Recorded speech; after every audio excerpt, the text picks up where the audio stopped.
ketemu lagi dengan saya Ludi Hoydayanti di channel kesayangan kita, Deva Devi Channel. Nah, hari ini Deva akan membahas sedikit tentang berapa sih nominal yang dibutuhkan atau biaya yang dibutuhkan pada saat pemberkasan CPNS tahun 2021 ini.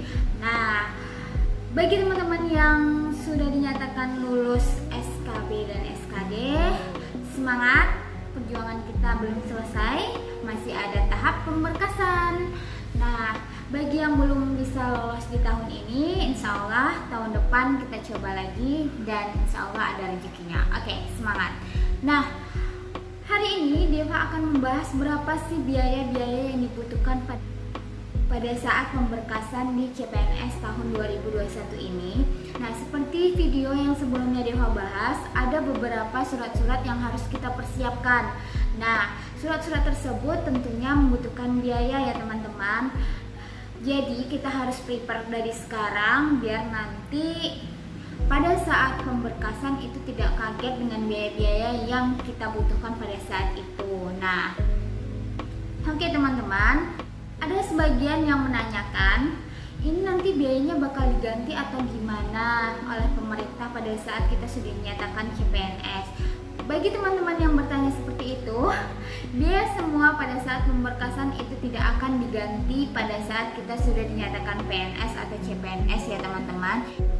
Jadi, semua dana yang kita keluarkan pada saat pemberkasan itu real dari kita sendiri. Nah, jadi bagi teman-teman yang belum kepikiran, mulai dari sekarang harus nabung terlebih dahulu biar nanti pada saat pemberkasan datang itu kita sudah siap dananya ya. Nah, tonton videonya sampai akhir ya biar tidak ketinggalan. Nah, yang pertama yaitu surat keterangan jasmani. Nah, surat keterangan jasmani ini bisa didapat di puskesmas atau rumah sakit pemerintah. Nah, biayanya itu bermacam-macam, ada sekitar 250 sampai 280. Nah, jadi teman-teman bisa memilih rumah sakit daerah atau rumah sakit yang dirujuk oleh instansi masing-masing untuk mendapatkan surat keterangan jasmani ini. Oke.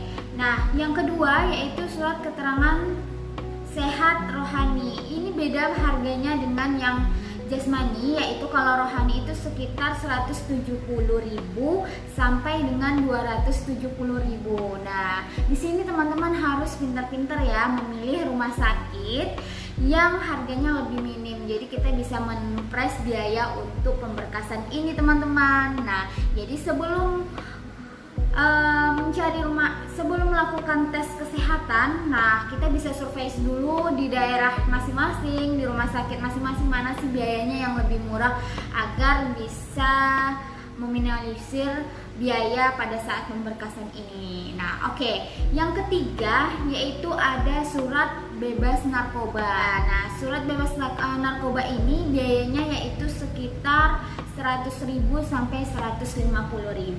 Nah, kisaran seperti itu ya teman-teman. Nah, surat keterangan bebas narkoba ini jadi fungsinya yaitu agar ASN ini bebas dari pemakai narkoba. Jadi kita dinyatakan memang tidak pernah menggunakan narkoba. Jadi aman untuk menjadi abdi negara untuk kedepannya, seperti itu ya teman-teman. Oke, selanjutnya yaitu surat keterangan catatan kepolisian atau SKCK. Nah, ini bisa dibuat di kantor polisi terdekat ya teman-teman. Oke, harganya itu sekitar 30.000 sampai 50.000. Kemudian jangan lupa kita perlu cetak foto, pas foto yang berlatar merah itu juga butuh biaya. Kebutuhan itu sekitar 50.000 sampai 100.000. Oke, nah jadi total biaya yang teman-teman butuhkan pada saat biaya pemberkasan itu sekitar 550 sampai 750 atau bisa kita genapkan sekitar 1 juta rupiah. Nah, jadi bagi teman-teman, Deva sarankan kita menabung dari sekarang karena kedepannya tidak memungkiri bakal ada biaya-biaya tambahan lain yang tidak akan ditanggung oleh siapapun. Jadi harus dari dana kita sendiri. Oke. Nah, selanjutnya Deva akan membahas tentang bagaimana sih tips cara mengurus berkas CPNS tahun 2021. Mengurus berkas pemberkasan pada saat CPNS. Nah, kita tuh harus pintar-pintar karena waktu dari saat pengumuman sampai waktu pemberkasan itu waktunya sangat minim. Sedangkan kita harus mengumpulkan banyak berkas yang harus disiapkan pada saat pemberkasan ini. Nah, jadi bagi teman-teman tipsnya Deva kasih tips ini sih sebenarnya tergantung masing-masing orang, tapi menurut Deva sebelum dinyatakan pengumuman resminya kita siapkan dulu apa yang bisa kita siapkan sehingga pada saat nanti datangnya waktu pemberkasan itu kita tinggal melengkapi apa saja yang masih belum ada. Nah, gitu ya teman-teman. Oke. Tipsnya yang pertama, teman-teman list dulu nih semua berkas yang dibutuhkan pada saat pemberkasan. Bisa dilihat pada contoh-contoh sebelumnya itu berkasnya apa-apa saja, kemungkinan itu tidak jauh beda pada tahun ini. Nah, kemudian setelah di list nih ada nomor 1 sampai nomor sekian. Nah, kita tinggal memilih mana sih yang bisa kita siapkan terlebih dahulu. Pertama yaitu kita mulai dari yang termudah dulu. Yang pertama seperti fotokopi KTP, kemudian fotokopi kartu keluarga, kemudian fotokopi ijazah dari SD sampai ijazah terakhir. Nah, harus difotokopi berserta transkrip nilainya. Nah, ada juga yang minta dilegalisir. Jadi kita harus legalisir dari SD sampai ijazah terakhir ya teman-teman semua. Kemudian ada juga foto pas foto berlatar merah. Nah, jadi kita siapkan sebelum pengumuman. Jadi waktu saat pengumuman kita sudah ada beberapa berkas yang memang sudah disiapkan. Oke, kemudian akreditasi kampus dan jurusan.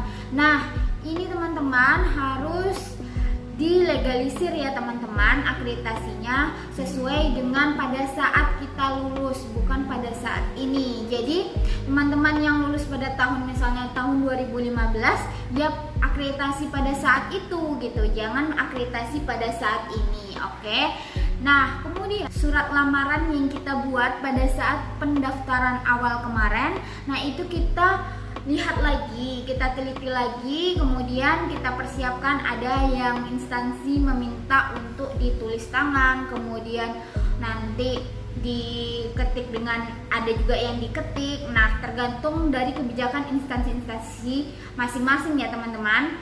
Oke, kemudian daftar riwayat hidup juga kita siapkan lagi seperti data-data sebelum kita lakukan seperti data-data pada saat kita pendaftaran CPNS awal kemarin ya teman-teman. Nah, itu bisa dipersiapkan. Nah, kemudian tips yang selanjutnya yaitu tunggu pengumuman. Tunggu pengumuman resmi dari penyatuan nilai SKB dan SKD-nya. Kemudian yang paling penting sekali pada saat ini sebelum kita adanya pengumuman, kita kan udah tahu tuh kayaknya kita masuk pemberkasan atau tidak. Nah, itu kita sudah mulai nabung biaya, itu harus dipertimbangkan seperti biaya-biaya yang sudah disampaikan sebelumnya itu cukup besar. Jadi teman-teman memang harus menabung dari sekarang. Nah, setelah pengumuman keluar barulah kita urus surat-surat yang bisa diurus setelah pengumuman.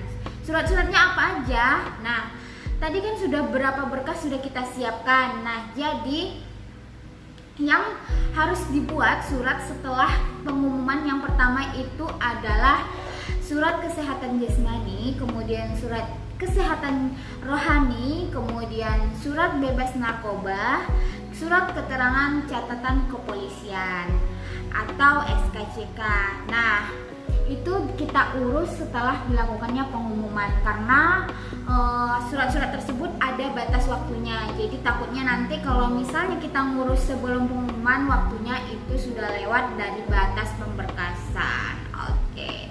Nah, kemudian jangan lupa tips yang terakhir, sebelum kita melakukan kegiatan untuk membuat surat-surat yang diperlukan tadi, kita list dulu rumah sakit yang mana yang bisa diakui pada saat pemberkasan dan biayanya mana yang lebih murah dan lebih efisien di lingkungan kita, gitu ya teman-teman semua. Oke, nah mungkin bagi teman-teman yang ingin bertanya bisa langsung di kolom komentar atau bisa DM di Instagram Deva. Ini Deva kasih tahu Instagramnya, yaitu @luhdevawidayanti. Bisa kita diskusi di sana. Bagi yang belum subscribe channel ini, silahkan subscribe dulu, like, comment, and share video ini ya, biar bisa makin berkembang ke depannya. Oke, terima kasih sudah menonton video ini. Sampai jumpa di video selanjutnya. Terima kasih semuanya.